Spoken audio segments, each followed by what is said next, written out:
All right. Welcome, sports fans. The first broadcast of this season. Preseason is underway. So this is an inside sports production of Football Talk. I'm your host, Charles E. Smith, Jr., and I'll be with you every single week, but I will not be doing this show alone. As you know, I get some of the finest talent you can find anywhere to come on Inside Sports because that's how I roll. Either you come strong or you don't come at all. So, my guest, and in fact, I'm offering him a permanent spot here, but Chris Lardieri of FootballNation.com now has a weekly column there, but he'll tell you about that in just a minute. Some of you already follow him on Twitter at Chris L. Sports. So, without any further ado, I got a little excited. People. Chris Lardieri. Hey, Chris, what's up, man? I heard your Giants did pretty well. I heard they got themselves another ring. But what's going on in your world? Yeah, rumor has it that's true. Charles, thanks for having me, and thanks for the permanent gig. I'm excited. I'm looking forward to it, and it's going to be real difficult to talk about the NFL every week. I hope we can scrape a few shows together. Yeah, you bet. So, you know what? First of all, we won't talk about that huge signing bonus I had to give you because that's all water under the bridge. But let's talk about what you're doing now with Football Nation. I understand things are growing a little bit there for you, too. Yeah, definitely. I was recently given the opportunity by the powers that be there to write a weekly column. It's going to be called FN Follies. The FN stands for Football Nation. And it's going to be a humorous look at all that goes on in the NFL. And there's such a wealth of material. I feel like Van Gogh with a blank canvas in front of me, per se. You think of all the humorous things. We've got Chad Johnson and T.O., as you mentioned earlier, the Cleveland Browns. I mentioned the New York Jets offense. There's just so much comedy in football. I'm going to have a fun time with it this year. There you go. And also, you're getting active there on Twitter at Chris L. Sports? Definitely. Especially with the NFL season coming up. I haven't tweeted too much this preseason because I know everyone's sick of complaining about replacement refs. But come next Tuesday, Wednesday with the big NFL kickoff, Giants, Cowboys, I'll be firing away, hopefully on a daily basis, hopefully during games when I see things that stick out at me, try and take a little more humorous look at it, kind of a Seinfeld watching football, let's say, making odd observations, but that's kind of my style. All right, as long as you don't get too much in that Dennis Miller range and just kind of lose your audience, you should be fine, but I've got faith in you, and I look forward to reading those columns every week, too. Thank you. I'll keep it. I'll keep it a little below the SAT vocabulary words like Miller used to. All right. So, hey everybody, as you can see, this is going to be the NFC preview. Next week we're going to do the AFC, and then we're going to be doing weekly shows, getting all the best games that happen, the ones that are coming up. So you'll be wanting to fill out your office pool spreadsheets, whatever you do there for entertainment purposes only. We do not advocate gambling on this show, of course. However, if you did happen to be taking a trip to Vegas, you might want to watch. But let's go ahead and start with the NFC. We're going to go south here. They're getting pounded by Hurricane Isaac, which has been downgraded now, so I guess it's not going to be another repeat of Katrina. But the New Orleans Saints, they took the division last year. The Atlanta Falcons came in second. They made the playoffs. But how do you see that kind of shaping up over there in the NFC South? I think it's going to be an interesting division. You've got, like you said, the two playoff teams last year, the Saints and the Falcons. What you've also got is a team in Carolina that turned it around under Cam Newton and Ron Rivera. That's an interesting team. They could be an offensive juggernaut if Newton develops even further in year two. Right. They got some young talent on defense, so that's a team to watch. Mm-hmm. And then the previous cellar dwellers, the Tampa Bay Buccaneers, I think is, I don't want to use this term, but could be a dark horse team. The team quit on Raheem Morris last year. He needed to go. They brought in a new coach, Greg Schiano. In full disclosure, I'm a Rutgers alum. I'm not happy that he's in Tampa, but more power to him. He's got a great defensive mind. I think he's a great motivator, and I think you could see him pull kind of a mini Jim Harbaugh and turn a team around in his first year on the job. Josh Freeman's now got some new weapons to work with, including Vincent Jackson via free agency, Doug Martin out of Boise State they drafted, which I thought was a good pick. So this could be a top to bottom one of the best divisions in football, and no one's really talking about it. All right, very good. So what do you think as far as we look at regular season? There's regular season records versus the the playoffs, but that's one thing we talk about. Matty Ice, who's made the playoffs every one of his 4 seasons now, but as I've said, and it's become cliche, and those of you who watch religiously, you've heard me say this again and again. Matty Ice, the ice melts in crunch time. It did again last year, just as it did the year before. So how do you see us shaping up? Do you think, obviously we're judging regular season. Do you still see the New Orleans Saints coming through with Bounty Gate and everything else? Do you still see them winning this division? I don't, because I think there's going to be so much chaos from the top down. There's no Sean Payton, and everyone says, well, Breeze runs that team. What people don't realize is Sean Payton was kind of tutored under Bill Parcells. He's just got a type of personality and a type A personality.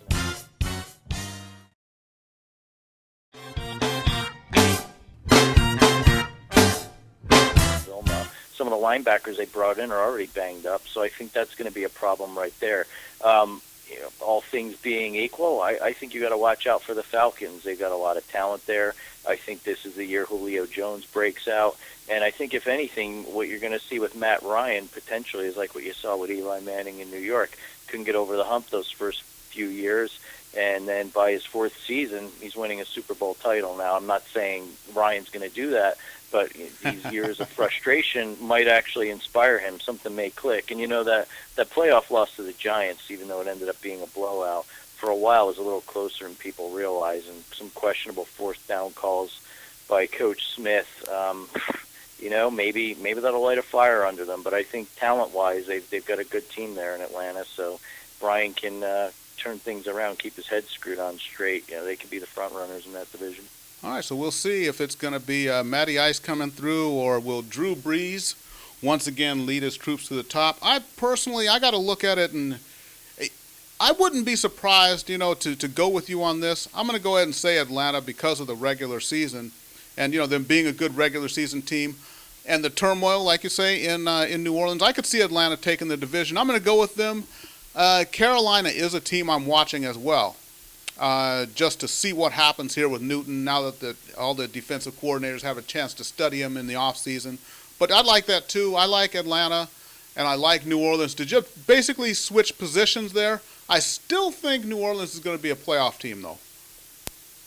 Yeah, I could definitely see that, especially when you get down to crunch time in December and teams are duking it out and sneaking in. With the wild card, you could easily see that happen, especially because you look at like the NFC East and the NFC North.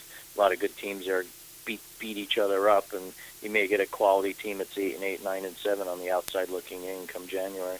Exactly. So you know what? You mentioned the AFC North. Let's go from south to north.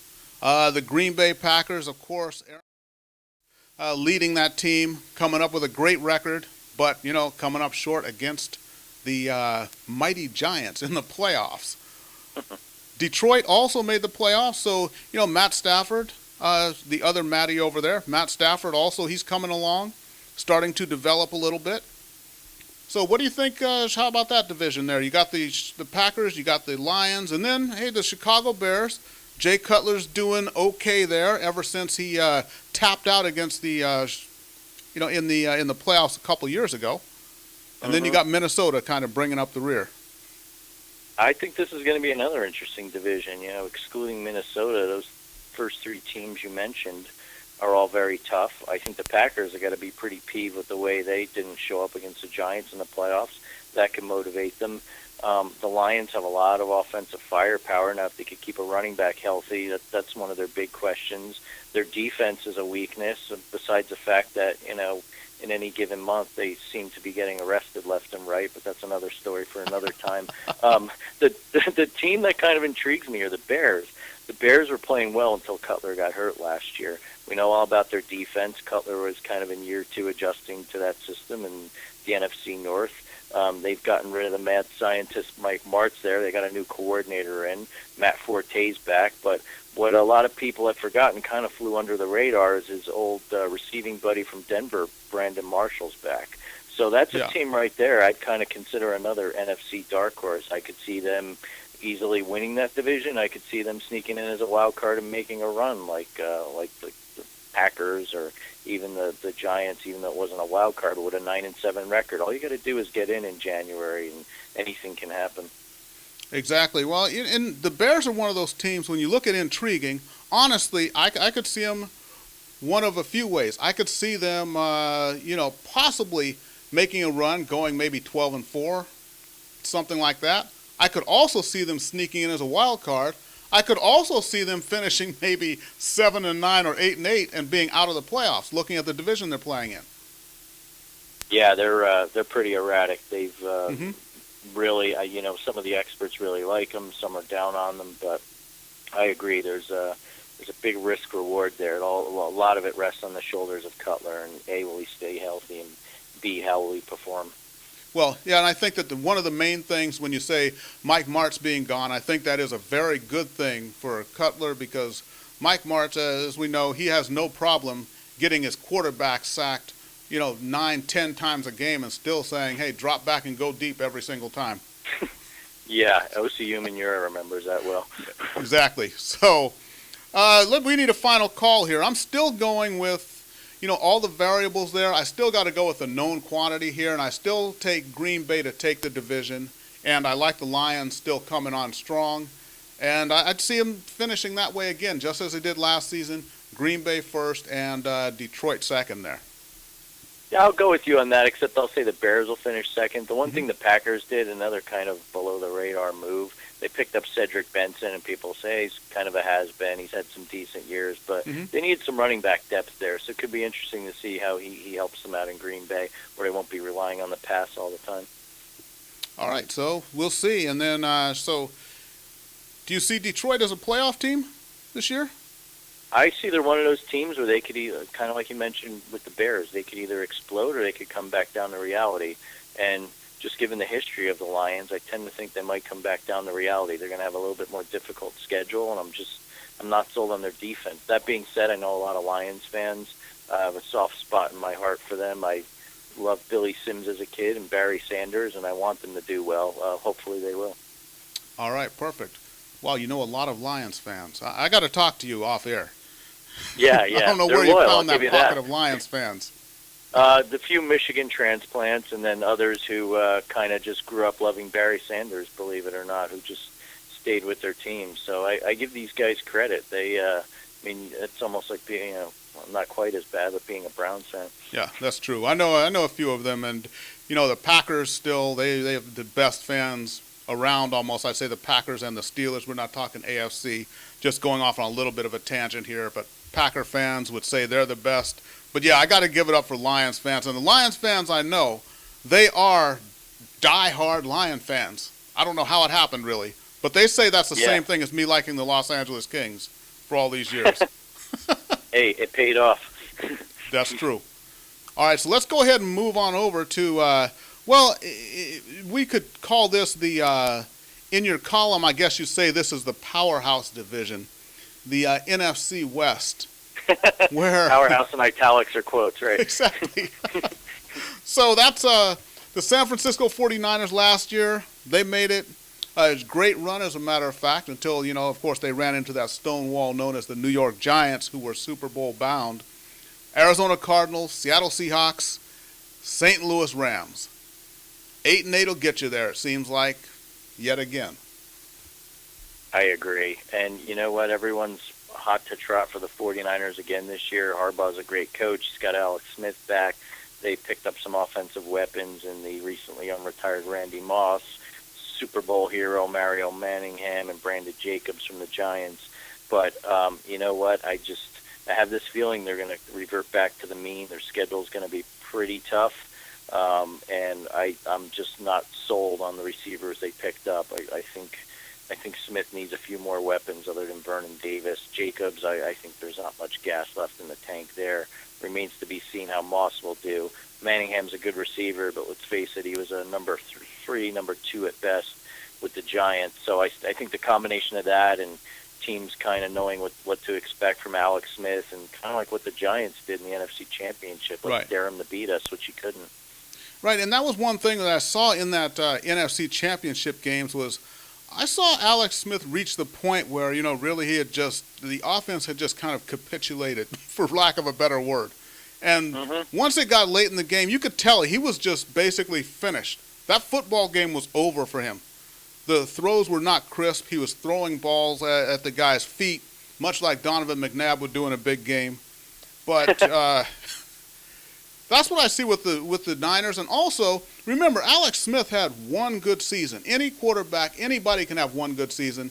And with the Brandon Jacobs thing, I agree. He was kind of up and down in New York for all those years. I see Brandon Jacobs going there, and I think it's going to be about as successful as when Eddie George went to the Cowboys. I think it's going to be that type of a thing. Great analogy. That's a great analogy. Yeah, not much gas left in the tank. Right. A lot of high hopes and hoopla, but no substance. I agree. There you go. So, Arizona, did they name a starting quarterback yet? Yeah, it was Peyton Manning, but he decided to go to Denver, so they've got to figure out who's starting there. Well, it's really about, who's going to throw the ball to Larry Fitzgerald. Is it going to be, Kevin Cobb? Is it going to be John Skelton? I still think, and I thought, even during the off season, I thought it was going to be Skelton all the way. Cobb just, he had a couple of good starts in Philly, got the big contract. Looks like he's gone Rob Johnson on him. So I think it's going to be John Skelton who starts there. And even if he doesn't start the season, he's going to be in by the second or third game of the season. Yeah, I agree. Great analogy with Rob Johnson, by the way. I agree. Not only that, the Cardinals kind of were below the radar for the second half of the season, but they actually played pretty well with Skelton. I know Larry Fitzgerald was happy that balls were actually thrown in his general vicinity and not over his head. I think Cobb's a colossal mistake. They could have cut him. I guess ultimately Peyton didn't want to play in the desert, but they made a legitimate run at him. I mean, they had rolled out the red carpet, no pun intended, for him, and there's a reason for it. They don't have confidence in Cobb, and I could see that switch being made. And you know what? Arizona's got a lot of young talent around Fitzgerald. I mean, Beanie Wells has kind of turned the corner as a running back. Their defense is very solid, and I think they've got one of the most exciting and underrated players in football, in Patrick Peterson. Not only is this guy going to be a solid shutdown corner, he's like the new Deion Sanders in terms of defensive backs returning kicks and punts. I mean, this guy touches the ball, he could take it back to the house. So there's a lot of potential there in Arizona if only they could get a QB. All right, well, we'll see. And then what about Seattle? Do we really want to even worry about what's going on in Seattle? And then St. Louis, it looked like when Bradford was a rookie, looked like things were going to, he was going to do okay. And then all of a sudden, he has no offensive line. He no longer has any receivers. And Steven Jackson, what type, is he like Marion Barber Light or what? I give Jackson credit because when he does get hurt, these are legitimate injuries, and he was a gamer last year and he played pretty well on a horrendous team. I think the Rams are a year away. I think Fisher will turn things around. Great defensive mind. I know they won't have Mr. Bounty Greg Williams calling the signals this year, but it looks like his son might actually end up being the defensive coordinator, which is a fascinating story. But this could be a year where the Rams turn it around. I mean, I don't see them being a wild card or anything, but there's a lot of potential there. With the Seahawks, interesting thing there, you go and you get Matt Flynn via free agency, and then, whether his arm's tired or they're just making excuses, Russell Wilson, the 5'11" quarterback from Wisconsin via minor league baseball, emerges as a starter, and everyone's raving about this guy. So I know they're nestled up there in the Pacific Northwest, but this could be interesting. A lot of people are kind of saying he's this year's Andy Dalton. So in that respect, I'm interested to see what they do. But that's another team. I mean, they went 7-9 2 years ago and made the playoffs. Who knows? If they go on a run and make 8-8, they could sneak in when no one's paying attention. But yet again, a microcosm of the NFC West, Charles. Very, very true. So the Pacific Northwest, great food, bad football. That's what it comes down to up there. I really can't see the Seahawks. I don't see them making it. And, I'm still not sold on Pete Carroll as an caliber NFL head coach. So I I'm tempted to go with Arizona because, I don't know that San Francisco can repeat what they did, but still the uncertainty at quarterback there.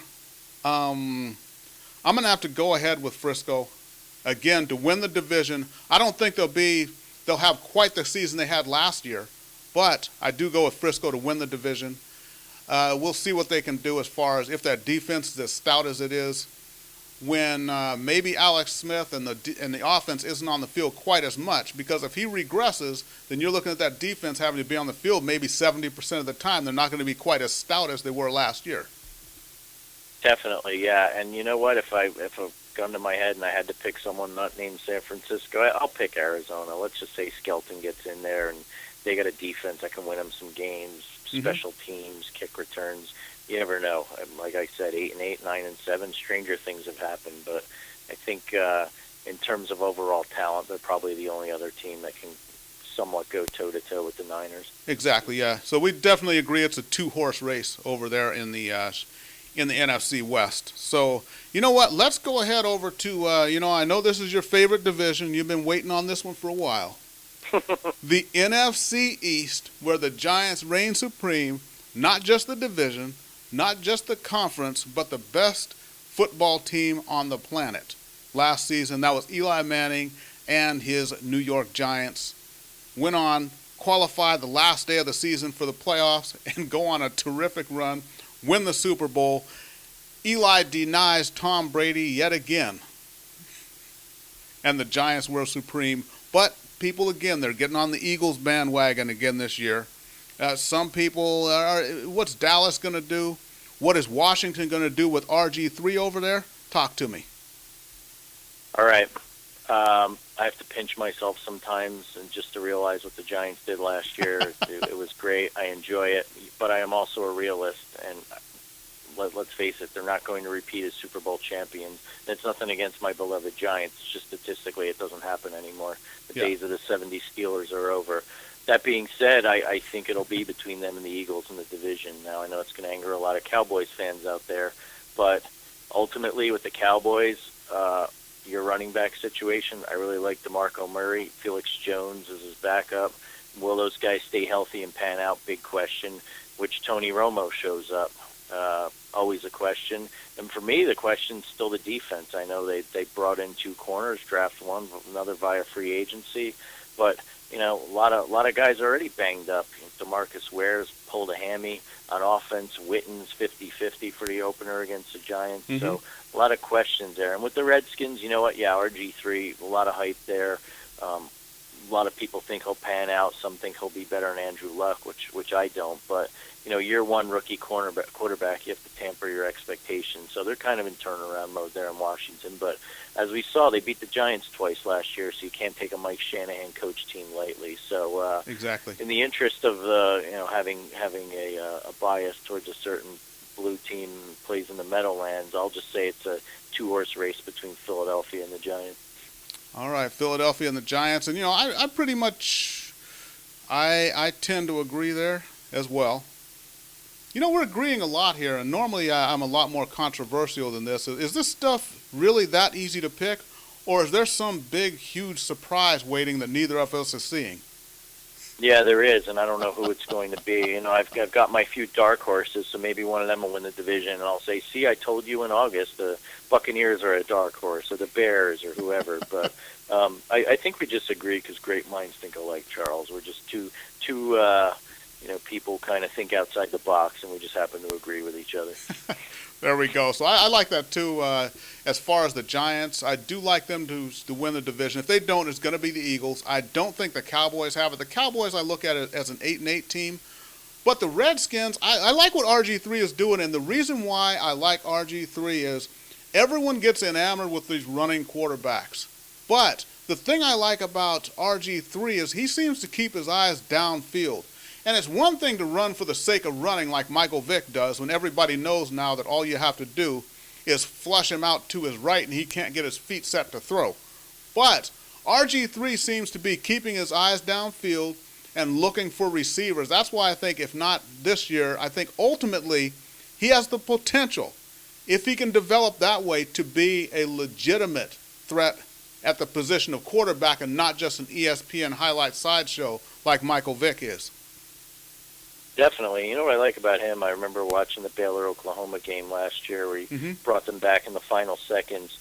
He runs, but he kind of runs to evade the rush or get out of the pocket and make things happen. Right. He's not scrambling.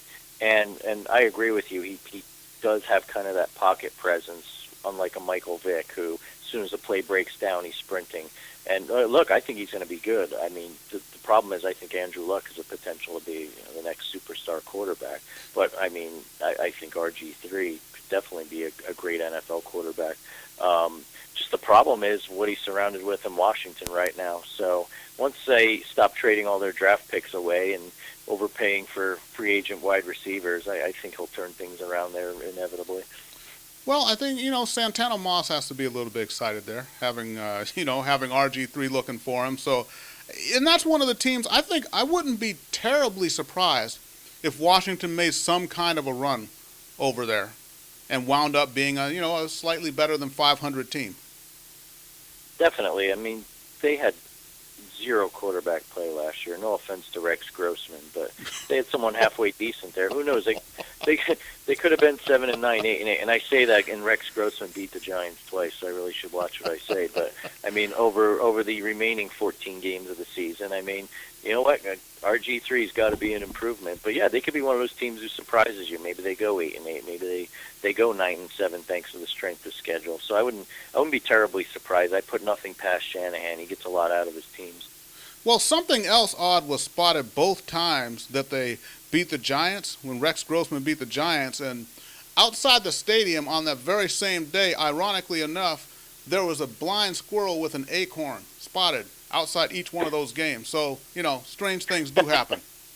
That's right. It's like the broken clock, right? It was right twice last season. Exactly. So, let's go ahead and we're about to wrap things up as things wind down here. So here's what we got is what I like to call Final Four. Well, it'll be Final Two over here because we're going to pick the AFC next week. But give me your top two teams, not necessarily that are going to meet in the NFC Championship game, but the NFC will be won by one of two teams, and then your dark horse. All right. I will say Atlanta and Green Bay. My dark horse, the Chicago Bears. Wow. Now we're going to disagree. Oh. Now we're going to disagree. I say, sort of. Okay. I say it's going to be either the Giants or the Packers going to the Super Bowl. My dark horse pick to actually go to the Super Bowl. I hope I don't get taken away in a straitjacket for this, but I'm going to say the Redskins. My dark horse pick to go to the Super Bowl. Remember, that's dark horse. That's very dark, isn't it? They have some good odds in Vegas for people like you. Yeah, they do. But no, I mean, look, I could see the Giants making another run. Part of it's superstition, being a Giants fan. Mm-hmm. Part of it's that if they do face the Packers, I think the Packers are going to seek revenge. So that's the only reason why Giants fans out there, I say Green Bay. If they meet up, but then again, Aaron Rodgers is going to be a man on a mission. And I know Clay Matthews is already running his mouth this year about last year's playoff game, about how the Packers lost it, the Giants didn't win it. But, if I get to pick a fourth team, I'd say the Giants could be in there. I could see them winning the division and making some noise in the playoffs, but it's just so hard to repeat because everyone's gunning for you. Well, all due respect to, Clay Matthews and his 30th ranked defense, but, I'd like to see him play again. He cut his hair. They're going to be a different defense this year. That's what was holding them back. All right, perfect. So he's more aerodynamic this year. That's right. All right, fantastic. Well, that wraps it up there. You may think our picks are a little crazy, but I got the Giants or the Packers, and then my dark horse to go to the Super Bowl is the Washington Redskins. And once again, you're a contrarian. Once again, go ahead and give your picks again. We'll say Atlanta and Green Bay, dark horse the Bears. All right, perfect. Okay, well, I'll tell you what, that's about it for this edition of Football Talk. This was our NFC preview. So myself, Charles E. Smith Jr., alongside Chris Lardieri. And you know what, join us here every week. Next week, it'll be our AFC preview. It's going to be, next week will go on Tuesday or Thursday night. That's yet to be determined. But once the season starts, you can find us on Ustream.tv every single Wednesday night. And then everything will be archived on YouTube because that's how I roll. Chris, any final words for all the fans out there? Yeah, look forward to this season. Like you mentioned earlier, my FN Follies column will be every Wednesday on footballnation.com. You can direct your angry tweets to me at Chris L. Sports. coming up. One of my initial columns will be entitled something along the lines of "Not Your Typical NFL Preview," in which I'll kind of outline things that I think will happen, because every year for Lord knows how long, my predictions never come true, so you shouldn't hold me to any of these. I won't give you any fantasy football advice, but we'll take a humorous look at the NFL. There's just a wealth of stuff. I mean, you look at Jerry Jones giving his little motivating speech about how the Cowboys are going to kick the Giants' butt, and just everything. There's a wealth of material in the NFL, and I'm kind of, just to give you a little bit of a sneak peek of my first prediction of the season. This whole debacle with replacement refs is going to blow up in the league's face. So probably by week 2 or 3, we'll see Ed Hockley back out there. All right. Well, that's it, folks. So for Chris Lardieri, I'm Charles E. Smith Jr. The show is Football Talk. Make sure you join us next week. And everybody, thanks for watching. This has been an Inside Sports production, and we'll see everybody next time.